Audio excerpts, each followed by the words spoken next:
Good morning, everyone. My name is Peter Tabbins. I'm the MPP for Toronto-Danforth. I have the pleasure of introducing this morning members of the Pape Avenue Junior School Parent Council. They'll be talking about the construction coming up around their school and Metrolinx. I also wanted to note children here from Pape Avenue Junior School, also very interested in the issue.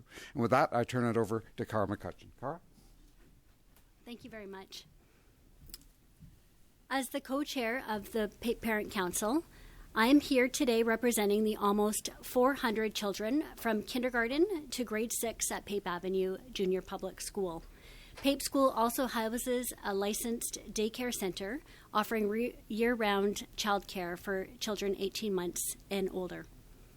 Pape School is in a unique situation. The path of the Ontario Line tunnel puts our over 100-year-old school in the crosshairs of some of the biggest construction in Canadian history.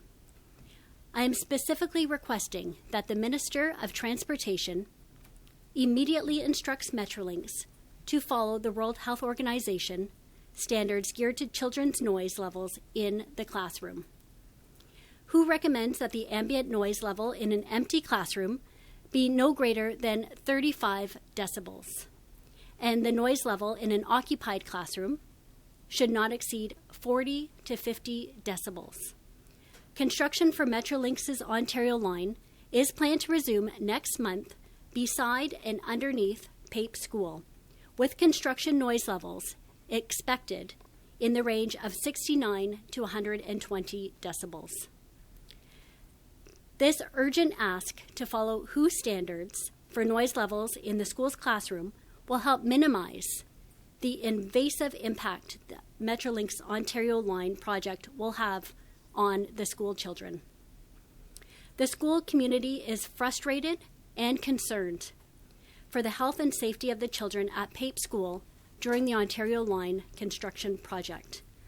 We are in full support of a long overdue and vastly improved transit system for our community, but it should not come at the expense of our children.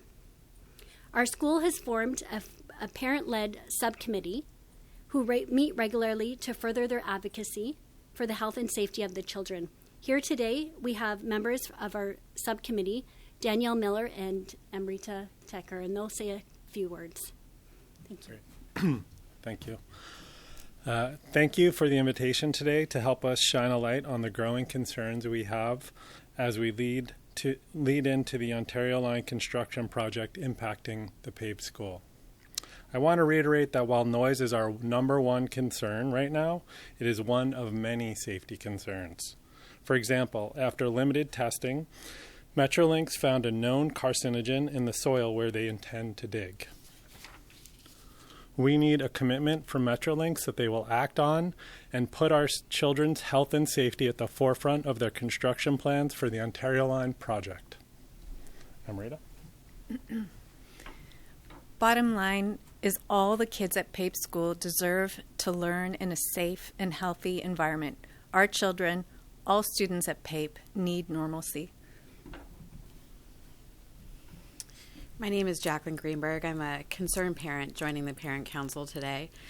And the parent community at Pape really wants to emphasize that we are not against the Ontario Line project. We live in the center of the city. We value transit. We use transit.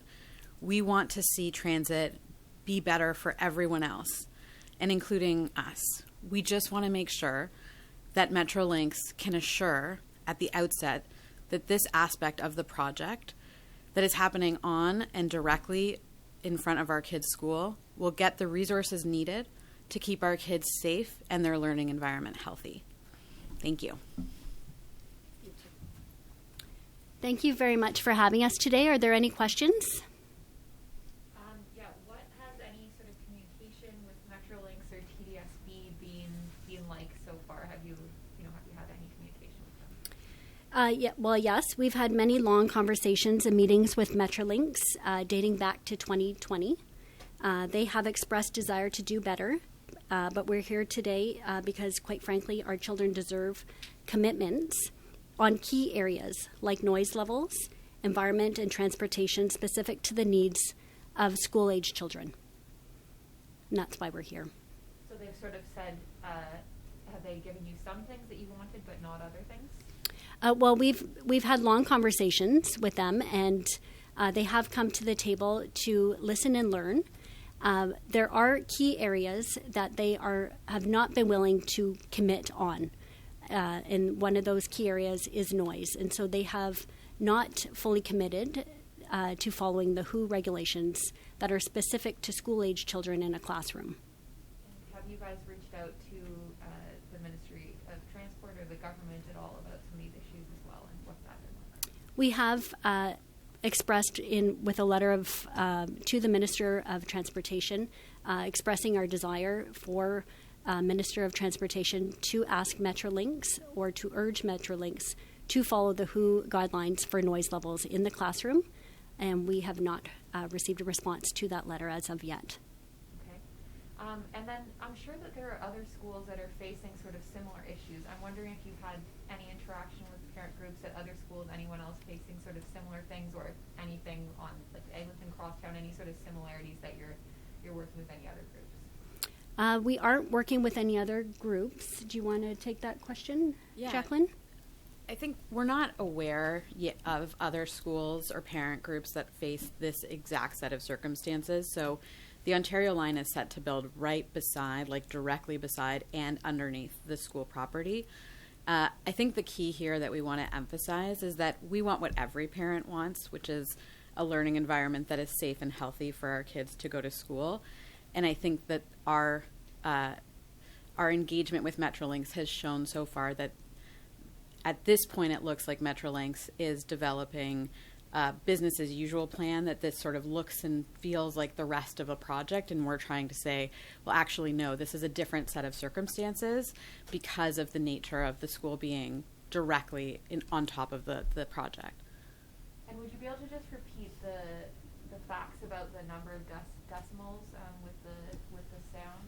If you could just repeat those. I wasn't sure if I'd heard it wrong or if it was reversed about occupied, unoccupied, and what they said they were going to give you. Yes. So the WHO recommends that the ambient noise in an empty classroom be no greater than 35 decibels, and the noise level in an occupied classroom should not exceed 40 to 50 decibels.